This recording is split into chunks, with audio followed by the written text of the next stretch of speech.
everybody. We're here at the PokerStars Caribbean Adventure 2016. I'm Robbie Struzinski for PokerUpdate.com, and we are here with Jason Mercier. J-Dog, love the shorts, sir. You got the neon shorts. Looks like you're all ready to play some basketball later today. I am, but actually, basketball tournament's not till tomorrow.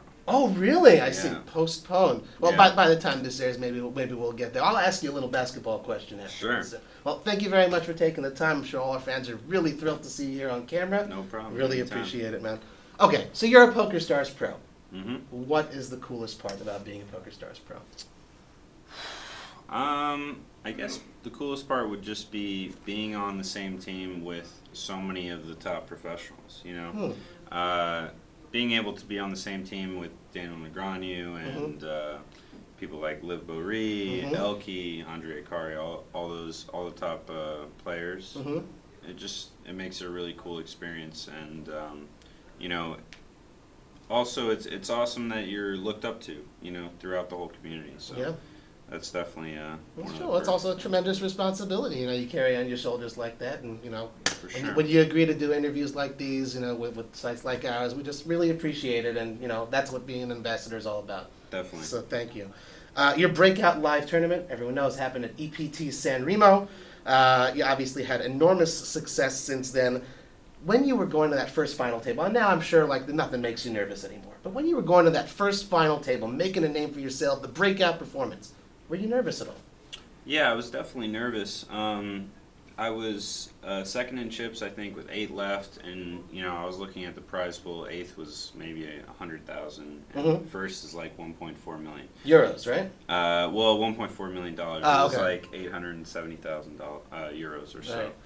So you know, I was kind of just like, okay, don't mess this up. You Right. know, like I could just blind into like 5th place or something. Like so like make sure to play tight at the beginning and hope for a few people to get knocked out and then start playing, you know. Yeah, but now it's totally different, though.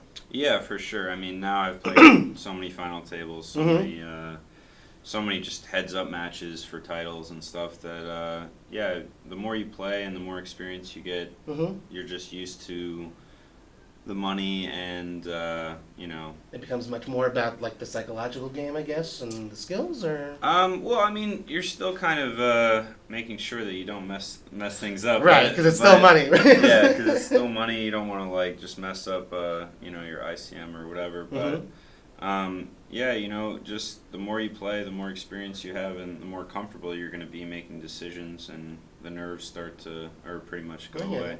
Well, I mean, you talk about the more you play, there are like over 100 events going on here at the PCA, and you talk about making decisions.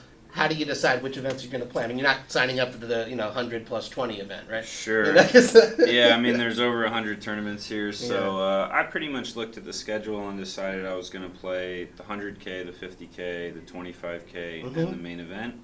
And then if I end up playing anything else, it's more than likely going to be some sort of 5K turbo event or 10K turbo or something like that I know won't take up too much of my time. Right. Well, unlike some of the other pros, I've also seen you at the cash game tables, right? So you enjoying those also?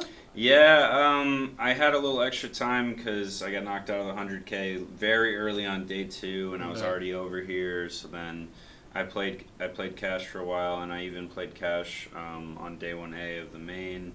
I really just enjoy playing mixed game cash. So yeah, it was nice to see that there was a game going, and I was able to play for a little while, and yeah, it's always good practice. Well, I mean, a lot of our audience here at Poker Update, they're weekend warriors, and, you know, of course, they're, you know, perhaps products of the moneymaker boom, like myself. What they play is Hold'em. Sometimes they'll venture into Omaha or something, and you're saying you like mixed games. You know, when a recreational player wants to branch out or something like that, you know, first of all, well, why should they? Why not just stick with the Cadillac of poker, right? And then, you know, how do you go ahead and branch out and learn more games? Well, I would say that a good reason to branch out would be if you're just kind of tired of playing Hold'em. I definitely started to learn new games because Hold'em became kind of, you know, systemized almost, like, you know, I was just kind of following the same sort of strategy and not really deviating, and Not too much spice in the game. Exactly. So you know, I started playing PLO and getting into that, and started playing stud games and whatnot. So I would just recommend that if you're bored, you know, kind of bored with Hold'em, try PLO. If you're winning all the money at Hold'em, exactly. right? If you're just scooping all the money, try to win the money at something else. Right. Yeah. It sounds like a good. Okay. Well, besides playing the high stakes cash games, besides playing the 100K and the 50K, we are in Paradise Island in the Bahamas. What does Jason Mercier do for fun? Well, I'm trying to do a little bit of activities. My girlfriend wants to do a bunch of stuff while we're here, so I'm trying. Natasha, right? Yeah, Natasha Barbour, right? Exactly. So we went on the lazy river one day. I promised her I'll take her on the slides. So, and then also we have the basketball tournament tomorrow. So right. Should be pretty fun, yeah. Right. Well, what does it mean? Like, you have, I think, hosting duties at this basketball tournament. What does it mean to be a You're not like, doing an announcement like, Marv Albert and Chip Hearn back in the day, not. right? So what exactly is a basketball host? Well, I mean, I'm just basically kind of going to be organizing it alongside Gary Gates, who works for PokerStars. We're going to basically just make sure that it's organized, make sure everybody's there, explain the rules. Right. I'm going to be playing as well. Who are your teammates? Well, it's a random draw, which was my idea. Nice. So, I just didn't want people to be discouraged from playing if they're worried that they're not very good. Right.